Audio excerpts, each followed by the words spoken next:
আমাদের স্কুলের পরিচালনা থেকে হয়ে আসছে। সবাই কেমন আছেন? সবাই কেমন আছেন? ভালো আছেন? আমার প্রাণপ্রিয় শিক্ষার্থীরা কেমন আছে? ভালো আছে। আজকে আমরা কার আরাধনা করছি? কোন দেবীর আরাধনা করছি? সরস্বতী। কিসের দেবী? বিদ্যার দেবী। ঠিক আছে। তো আমরা স্কুলে কিসের কাজ হয়? পড়ালেখার কাজ হয়, বিদ্যার কাজ হয়। এই জন্য আমরা বিদ্যা দেবীর আরাধনা করি। ঠিক আছে। তো সবাই আমাদের বিদ্যা দেবীর কাছে একটাই প্রার্থনা থাকবে, যেন মা আমাদের পড়ালেখা এবং জ্ঞান বুদ্ধি যেন বৃদ্ধি করে। আমাদের সকলের প্রার্থনা এটা থাকবে। পাশাপাশি আমাদের চেষ্টাও করতে হবে, তাই না?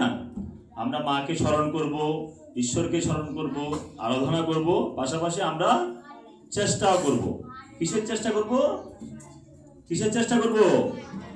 পড়ালেখার চেষ্টা করব। লেখাপড়ার চেষ্টা করলে আমরাও ভালো একজন মানুষ হতে পারবো। ওকে। তো সবাই সেই জন্য সদস্য থাকবো, যেন আমরা ভালো লেখাপড়া করতে পারি। আজকে আমরা ভিন্ন ধর্মী একটু আয়োজন করেছি, গীতা পাঠ প্রতিযোগিতা এবং ধর্মীয় সঙ্গীত প্রতিযোগিতা। তো কিছুক্ষণ আগে আমাদের গীতা পাঠ প্রতিযোগিতা শেষ হলো। এবার কি হবে? সঙ্গীত প্রতিযোগিতা। ঠিক আছে।